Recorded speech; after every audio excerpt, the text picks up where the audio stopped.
If you've been scammed online, don't panic. I've reviewed thousands of websites and I'll show you step by step how to recover your money. Every detail in this guide matters. One step missed could mean the difference between a refund and a total loss, so don't skip ahead. A friend of mine once saw a website selling shoes at half the price of the official store. The site looked fancy, had glowing reviews and even a countdown timer screaming, "Sale ending soon." He thought he'd found a jackpot deal, so he placed the order. But days went by, no package. Emails to customer service bounced, and suddenly, the site vanished into thin air. He was scammed. Maybe something similar happened to you. Maybe you trusted a new shopping site, a health product store, or a subscription service, and now you're worried your money is gone forever. Here's the truth most people don't realize. Scammers rely on panic. They count on you not knowing what to do next. But that's exactly where they lose. Because if you follow the right process, you still have a strong chance of getting your money back. First thing, stop panicking. Take a deep breath. I know your instinct is to rush into disputes, call the bank, or bombard the website with angry emails.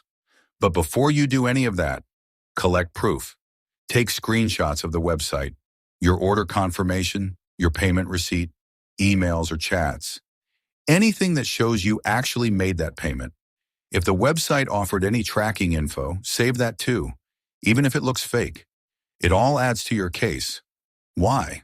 Because when you go to PayPal, your bank, or even the police, this evidence is your golden ticket. Without proof, your claim is weak. With proof, you're 10 times more likely to win. So don't skip this. Document everything before you take action. Next, protect yourself. Scam websites often don't just take your money. They may also try to steal your card details. So immediately lock or freeze your card if your bank app allows it. Change your PayPal or banking password. Enable two-factor authentication.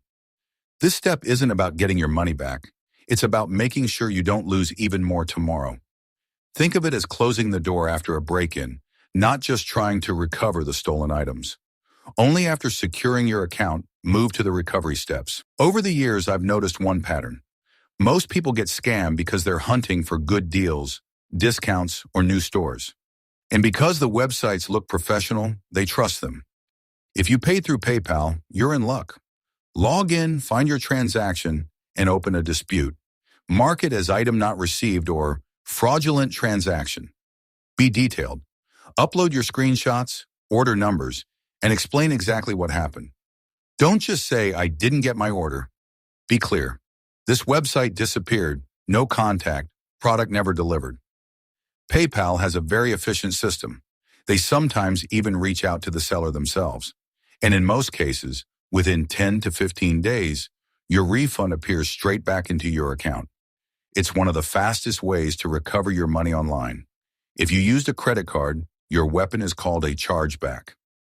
Call your credit card company, tell them it was a fraudulent or non-delivered order, and ask to open a chargeback case.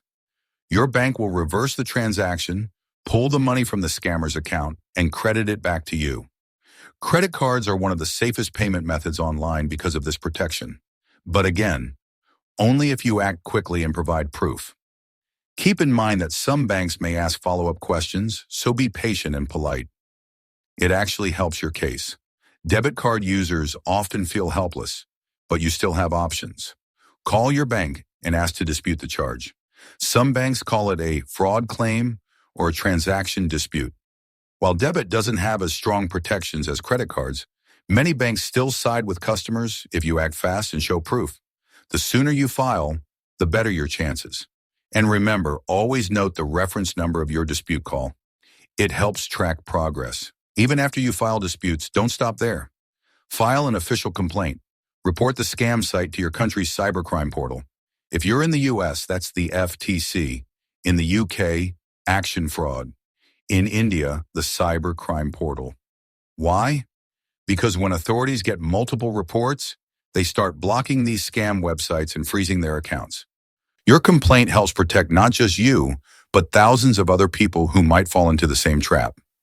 Now let's talk prevention, because the best scam recovery is actually not getting scammed in the first place. Here are some quick red flags. Prices that are too good to be true. No real contact information, no phone number, fake address. Website created recently. Check with a free voice lookup. Copy-paste reviews or only 5-star ratings. Only asking for crypto or gift cards. If you spot even 2 of these signs, don't risk it. Trust your gut. It's usually right. A simple pause and verification can save hundreds of dollars. And if you still want good deals without the risk, I've added a link below to a trusted store. It's a shortcut for safe shopping. No guesswork, no stress. Many people make one mistake when they call their bank. They panic and say, "I think I got scammed." But banks respond better if you stay calm and clear. Explain. The website never delivered the product. You tried contacting them but got no response, and you have proof of your order and payment. The clearer your case, the faster they'll act. Don't forget to take notes during the call. Dates, names, and reference numbers are crucial. One of the most powerful things you can do after reporting your scam is to warn others.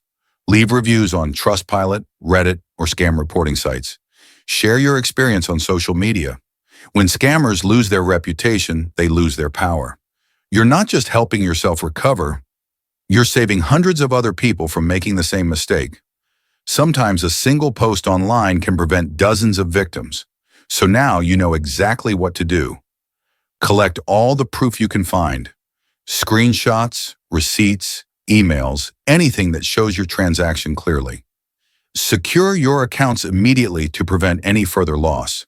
File a PayPal dispute if that was your payment method, or raise a chargeback with your credit card. If you used a debit card, dispute the transaction with your bank. Make sure to report the scam officially to the proper authorities, and always learn to spot scams before you make a purchase in the future. Contact your bank the right way, clearly and calmly, and finally, take the extra step to protect others by sharing your experience online. Follow this roadmap carefully, step by step, and you'll give yourself the very best chance of recovering your money. But more importantly, don't fall for it again. Scammers are constantly creating new sites and schemes every day, so staying alert is your strongest defense. And one last thing, getting scammed doesn't mean you did anything wrong. Scammers are experts at creating urgency and false trust, and they trick millions of smart people every year. What matters isn't that it happened, but how you respond. By following the steps we covered today, you're already taking control and protecting yourself for the future. Stay alert, shop smart, and keep yourself and others safe online. To make things easier, I've added trusted resources in the description, a VPN for safer browsing, reliable stores for worry-free shopping, and other important tools I'll keep updating. Check the links in the description whenever you're ready. If this video helped, hit like and share your experience in the comments. Your story might save someone else.